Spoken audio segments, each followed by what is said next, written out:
Make game day yours. Tickets, food and drinks, stats, and streaming. Everything you need is in the Utah Mammoth app. Download today and make game night easy. Download on both Android and iPhone. Tusk Top. DJ and PK, it's 97.5, the KSL Sports Zone. Move over, Jose Maria Olazabal. There's a new sheriff on top of the Masters leaderboard. Patrick Reed, Tommy Fleetwood, both 3 under. Olazabal in a group at 2 under. Max Homa in a group along with Dustin Johnson and Xander Schauffele at 1 under. Some of the bigger names getting out on the course now. Fleetwood and Reed, 3 under through 4 holes. That is flying here. Fleetwood's birdied 2, 3, and 4. He's feeling it right now.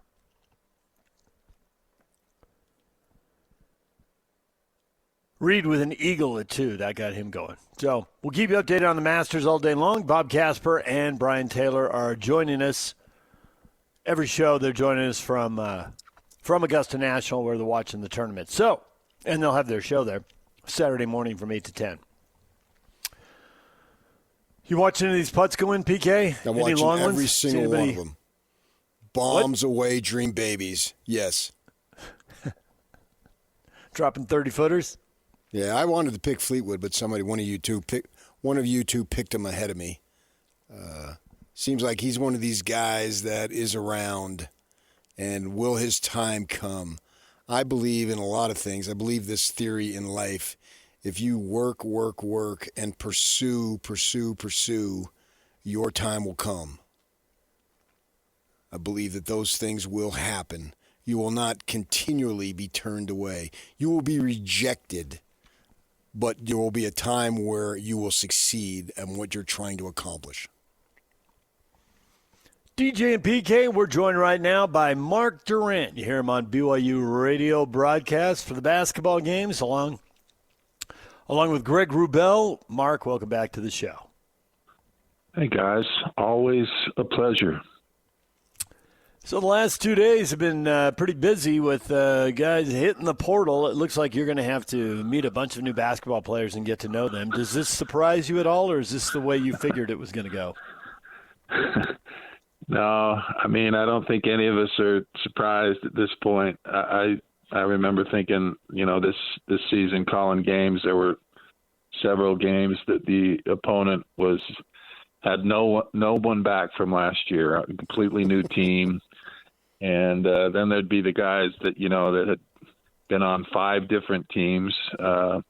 So that's the way it goes. And you can complain about it. And I'm an old school guy, so I think back to the old days a little bit, but complaining about it's not going to change anything. And it's like trying to hold back the dam with a thimble. And so you just kind of go with the flow and try and know the system as best you can and take advantage of where you can and put together the best team you can and try and get some chemistry with that team you put together.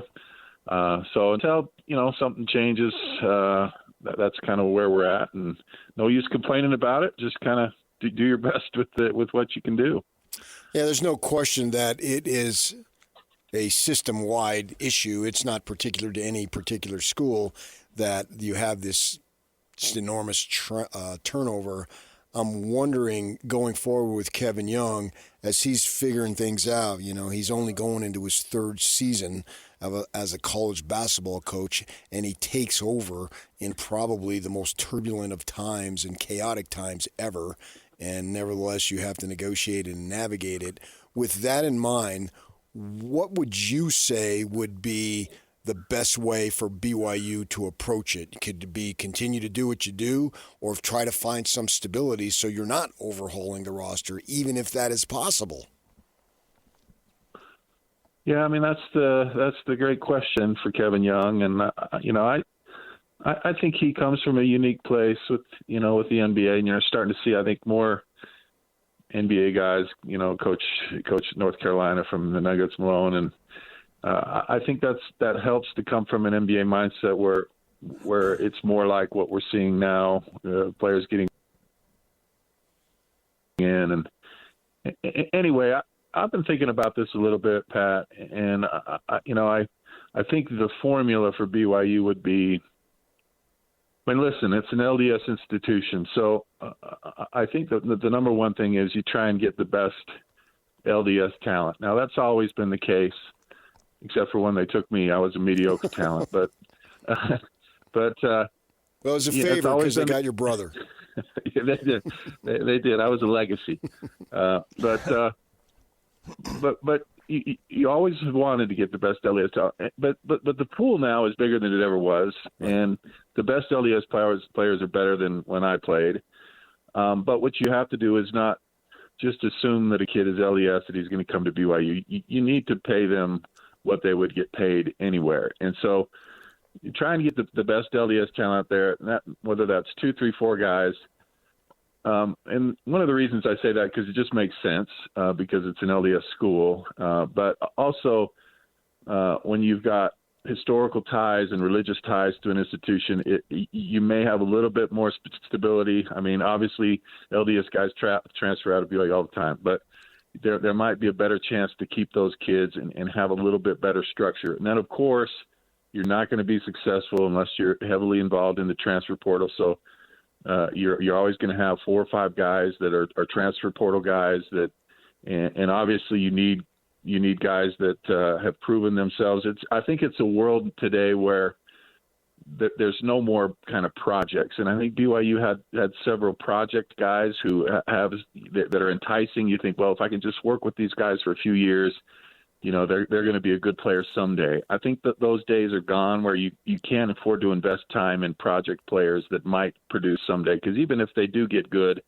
then they probably will leave at that point and go somewhere else. So you've got to have proven commodities from where they were before and get guys out of the transfer portal. And then it's a matter of maybe 1, maybe 2. I mean, the freshmen, the idea of bringing in a freshman is become much more risky and complicated because they don't have that track record, even if they're really – I mean, they have to be really good out of high school so you kind of know what you're getting. But even the best high school players sometimes don't translate great into college. And so, I mean, it's just too risky to go with freshmen and projects. So you're looking at try and keep the core guys you can, get best LDS kids you can, and pay them – and then get the transfer kids in. I mean, I don't think this is news to anybody, and that's the world, like I said, we live in. The Michigans of the world bringing in transfers. That's how that's just how it's done. But I do think that Kevin Young is in a good spot to handle that because he has had experience in the NBA game, and he's not kind of like me, who's in the old school guy, kind of pining for how it was. He's like, no, this is what I know. I'm not worried about what has gone on 20 years ago, and he's, I think, in a good position to be able to kind of navigate this. And also, he's a young guy. He's going to make mistakes, but I think he's really driven to succeed. And so I think he's learning and picking up the things that he needs to do from year to year, and we'll get better and better as we go. If the rumors about Colin Chandler leaving Kentucky and transferring to BYU are true, then does that set a new path for bounce-back kids, which we haven't really seen, but he played in Farmington. He goes away because, of course, we all think of Kentucky as a feeder school, obviously. But to your point about freshmen, he only plays 10 minutes. He shoots 36%. His shooting numbers, his field goal percentage, his three-point field goal percentage, they come way up. Even as a sophomore, he's struggling late in the season at the end of the SEC tournament, and he did not shoot it well in their 2 NCAA tournament games. But if he's learning, growing, getting bigger, stronger, maybe as a junior he's ready to go. So does it become a case of, yes, they're going to be church members getting recruited to BYU, but not as freshmen? You recruit them, you get to know them, you stay in touch with them, and then for the guys who get better, you bring them back sophomore, junior, senior season, whatever it's appropriate. Yeah, I think you're right, David. I think that's probably where a lot will happen. Obviously, BYU is taking a couple of LDS freshmen this year. So that I think will always be part of it. But again, it's and certainly BYU would have loved to take Colin. I mean, they wanted to take Colin as a freshman, and because Mark Pope went to Kentucky, he had that connection that he went there. But there are other LDS kids out there, a couple Clemson kids and others that have kind of shown that they can compete at a high level and contribute.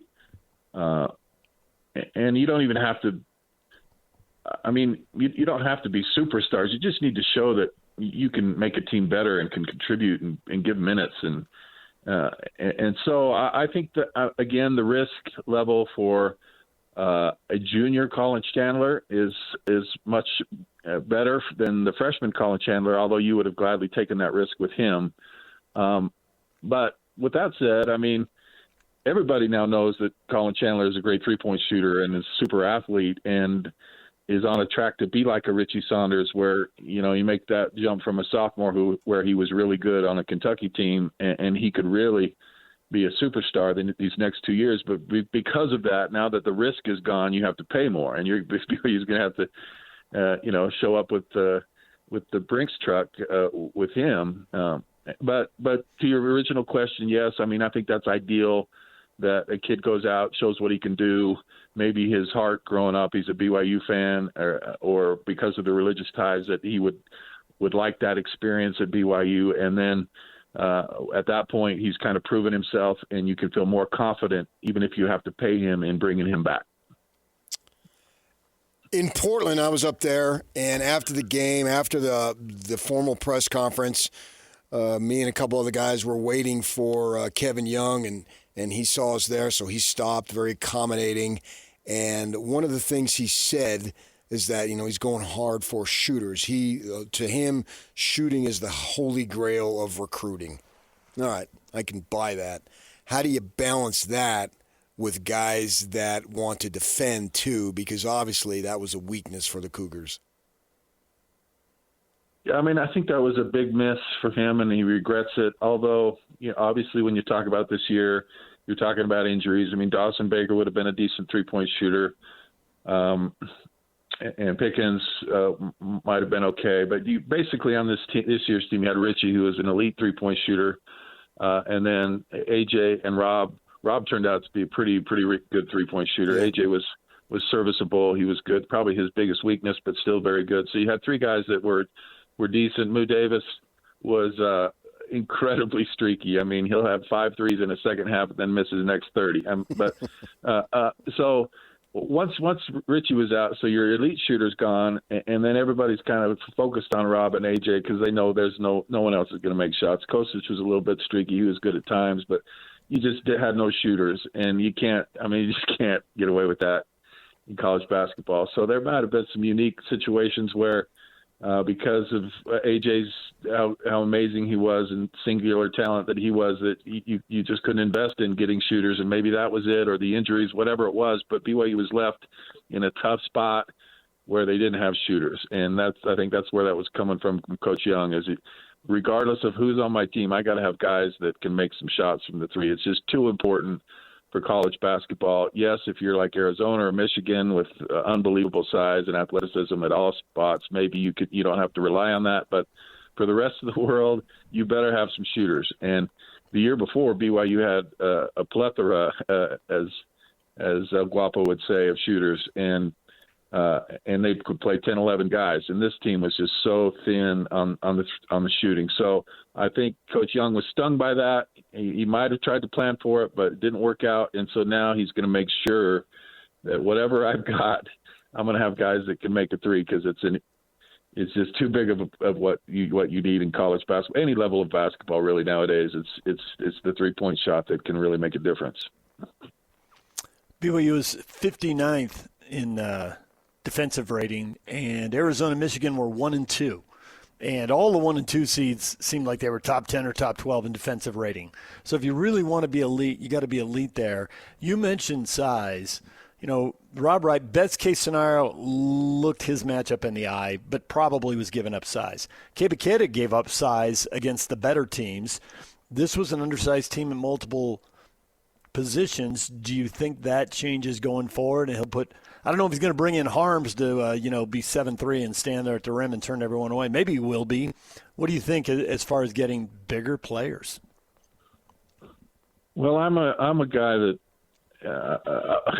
BYU historically, they've certainly had some good big guys, but like a Hoffa or whoever, but they've had a lot of really overperforming kind of smaller guys, the McKelly Westleys, the Fusini Traores, the Kebaketas. They really haven't had a lot of 7'2" guys that are capable scorers and rim protectors.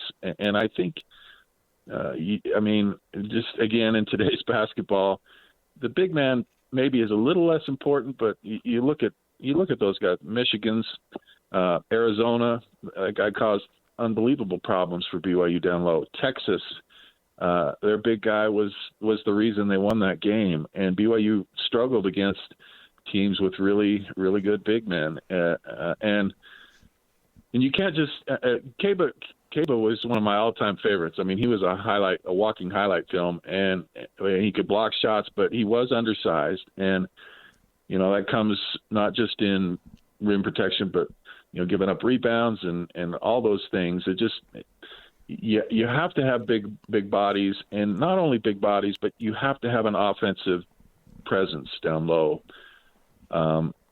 And what guys like Fusini and McKelly and other guys that I've referenced, they were great scorers down low. So even though they're giving up size, they could score for you. When you don't have anyone that can score in the paint with the back to the basket, that just limits you and makes it easier for teams defensively to stop you. So not only do you need a big 7'2" guy, but he's got to be able to score the basket. Now, this is something every team in the country wants. Yeah, right. And so there's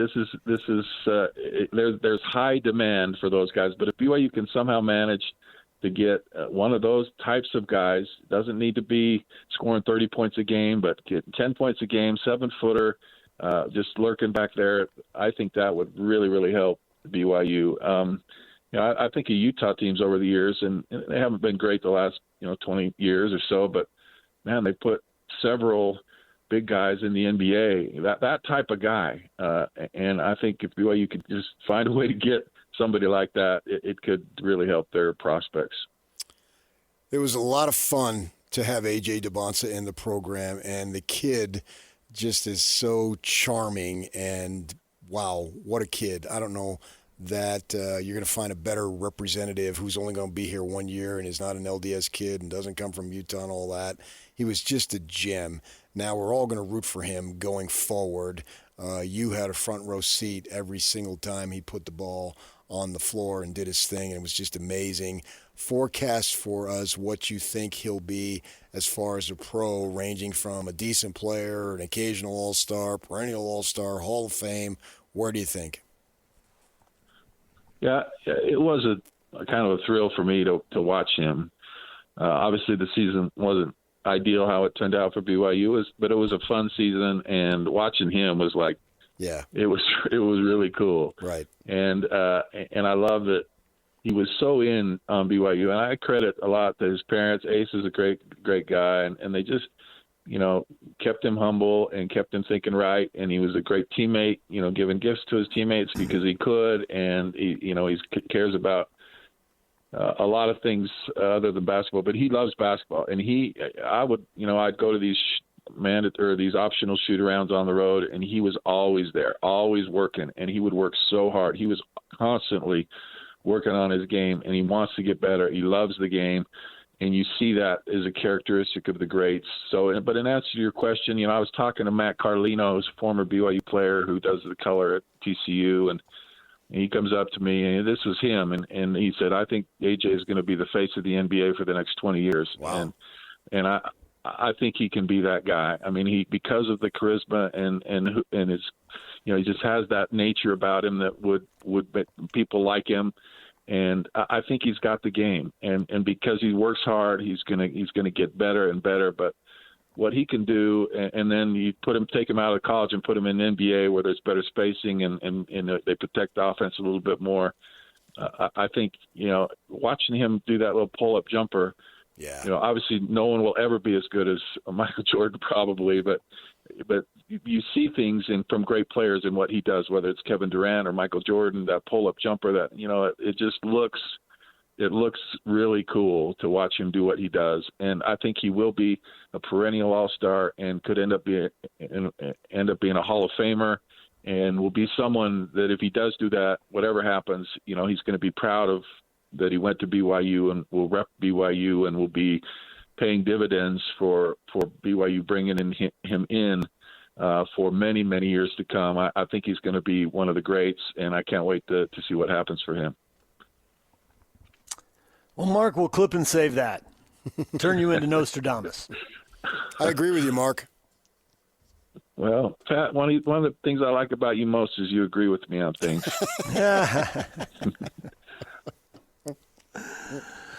Mark, thanks for joining us here. We appreciate it. We'll talk to you again. Yeah, I love you guys. Anytime, man. All right. Mark Durrant, you hear him on the radio broadcast with Greg Wrubell for BYU basketball. DJ and PK, we're going to take a break. When we come back, everything you missed in this show, we'll update you on the Masters. Big game for the Mammoth tonight, and tons of reaction on the way as well from the thought about BYU and Colin Chandler and where does Cougar Hoops go from here. That's next. Stay with us. Slacker Radio Headlines brought to you by Trajan Wealth. Call Trajan Wealth today, your local trusted financial fiduciary. Call them at 801-210-6800 or visit the website at TrajanWealth.com. The Masters underway. First round action. Got another player at 3-under, Kurt Kitayama, coming out firing. Kitayama's 3-under, Patrick Reed, Tommy Fleetwood, all atop the leaderboard at 3-under here early on. Jose Maria Olazabal, 2-under through 12. Kitayama's played 9. The other guys have played 5 holes. So it's early. We'll keep you up to date all day long here on the Masters, right here on the Zone.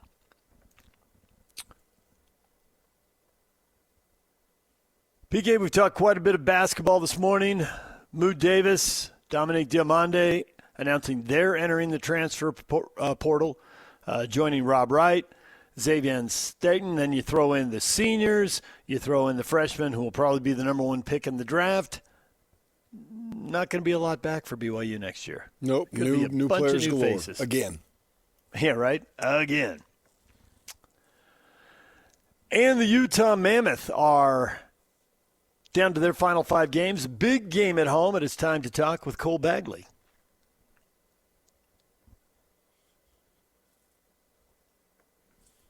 Cole, good morning. Good morning, guys. How you doing? We are doing well. Utah Mammoth insider for KSL Sports. You're taking notes during games. You're tweeting out stuff during games. You're trying to get everything. Can you even keep up when it's a game like the Edmonton game? It seemed like something was happening every 2 minutes. You were probably still doing the last thing when the next thing happened.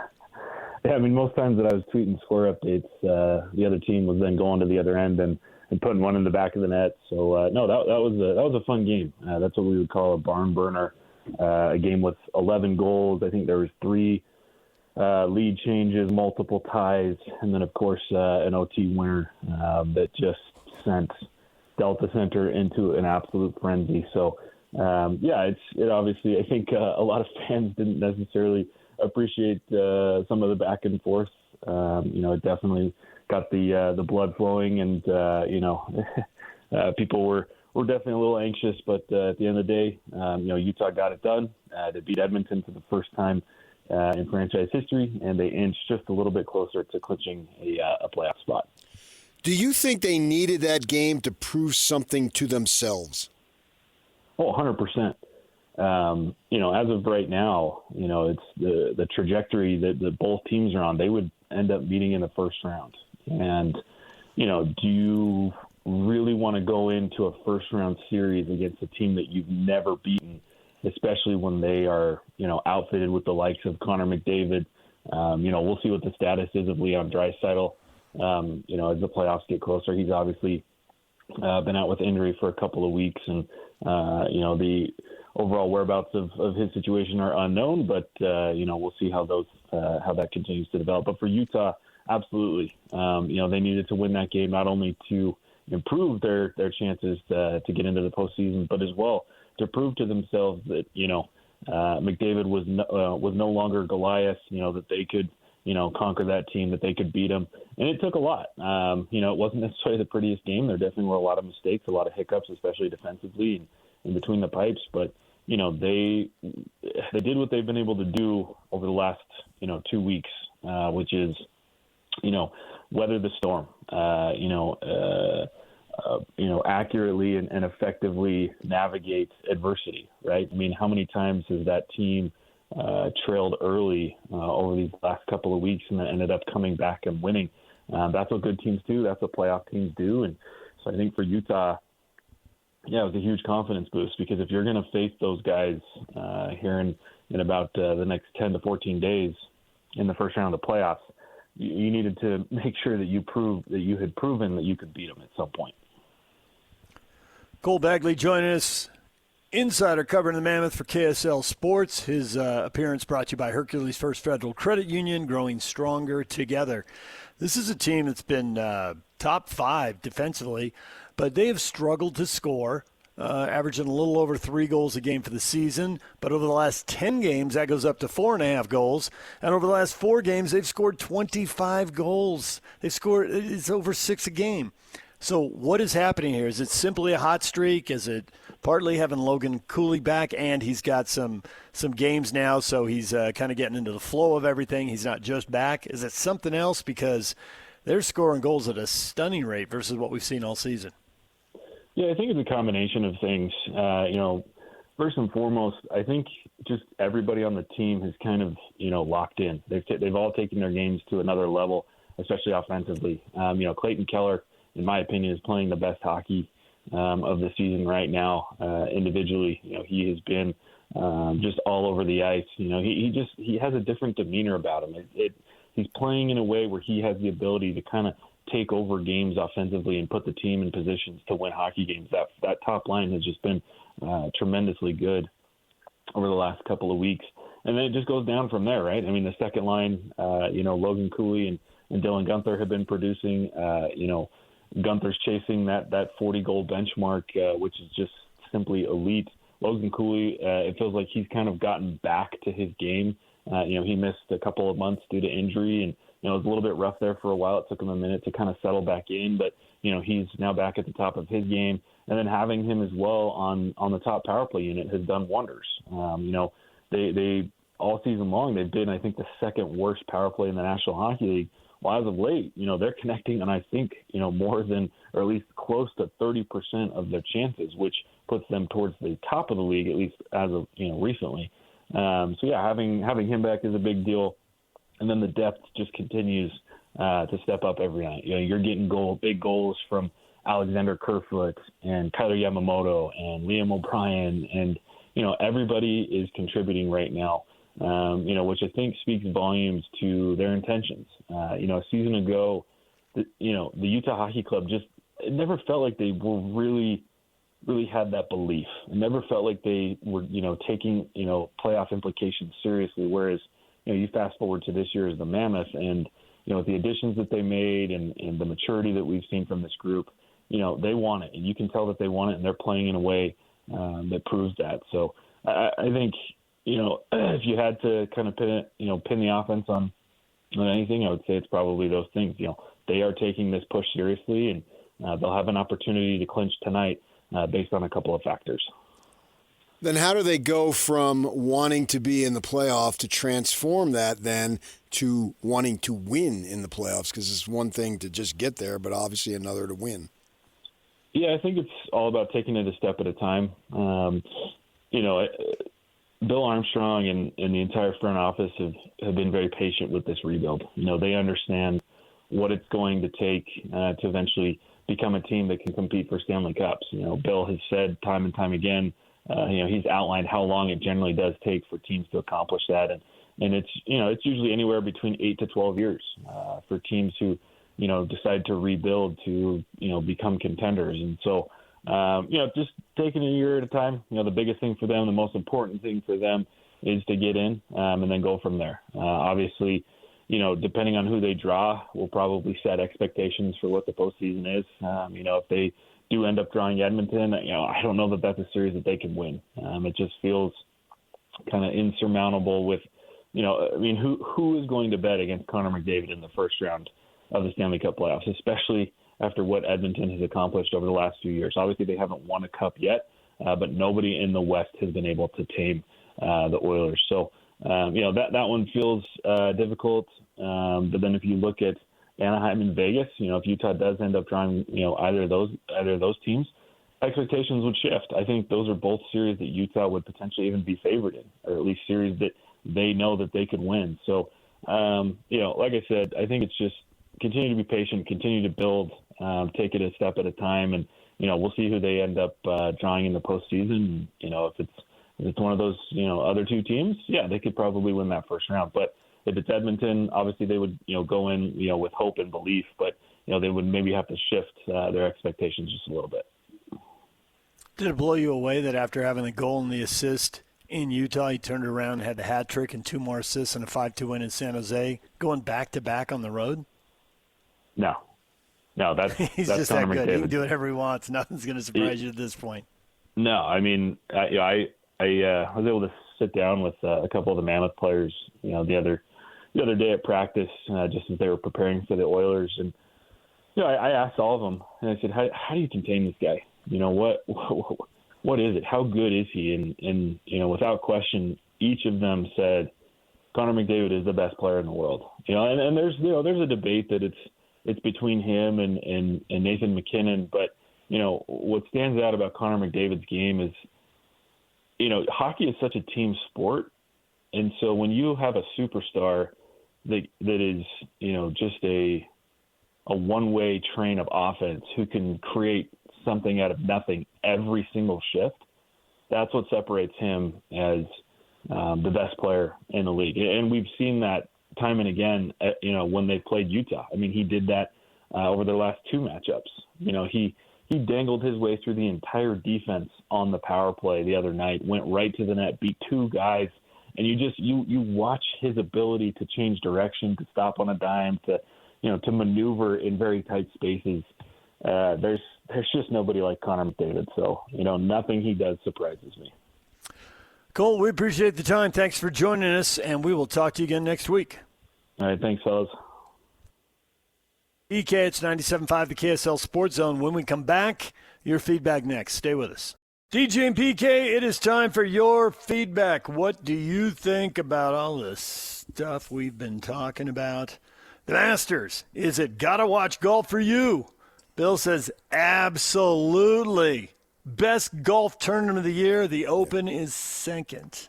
Well, Bill's a real man. Rank him, PK? Bill's a man. I could tell. I've never met Bill, but if I ever would, I would love him. Is the U.S. Open your second favorite tournament? I suppose so, yeah. And then you get the drama of on Father's Day and Phil Mickelson losing to the guy who died who would wear the knickers. Payne Stewart, and then he hugs him and says, "You're going to be a father soon." Remember all those years ago? So you had that going on there, and that tends to sports connect fathers and sons as they do, both genders, obviously. So yeah, sure, and that's on the U.S. I do like the British because it's so early in the morning. It's unique in that way. I've never been to Europe. But I've had friends and all and been there and golfers and they got to go and take the picture, blah, blah, blah. We've also got people commenting on BYU, the transfer portal, guys coming and going. How badly do they need Colin Chandler right now? I'm sure BYU can find other guys. Most of the guys leaving can be replaced. Even Rob Wright. Colin Chandler would help for sure. Jesse's not going to get caught up in it. That's Jesse. Yeah, but who's to say you get those guys, though? Everyone can be replaced. DeBlanc is a special talent. We got Mark Durrant, who's been following basketball forever, saying he sees the kid as potentially a basketball Hall of Famer, and I don't think that's outrageous. Okay, so that's going to be hard to replace. But that's like Ainge and Jimmer. Yeah, they don't come around very often. And the rest of them, sure, you can be replaced, but if you got one of your own in your backyard and he wants to come and you want him, blah, blah, blah, go get him. Mark's talking about him being a Hall of Famer. I think given how hyped this class is, it'd be surprising if there weren't a Hall of Famer in it. And whoever goes number one, and you and I have both thought for a while it's going to be him, you would think that would be the person most likely to end up being the Hall of Famer. You never know exactly how stuff is going to play out, but the odds are that's how it's going to play out.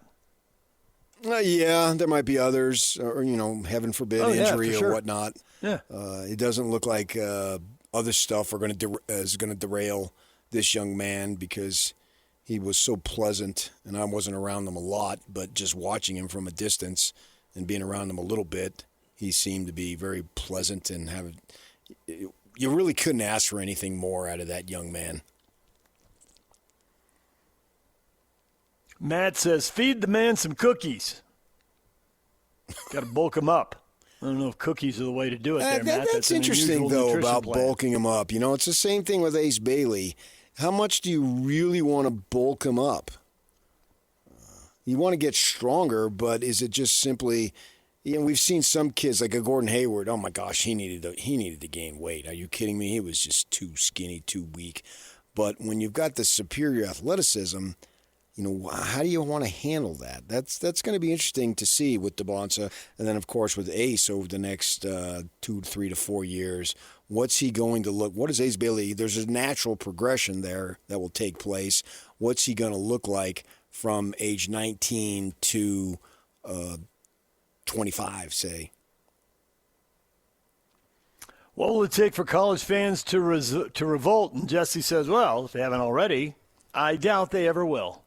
Yeah, something to be said for that, but I doubt they ever will anyway. Brent, about what? There's lots of things I can think of. There's lots of motivations, and yet they're not revolting. Because it's what you do with your friends and your family, your kids, your parents, your neighbors, your college buddies, whatever. The games are just fun, man. The games, you're a Ute fan. Your world was upheaval going in that Vegas Bowl.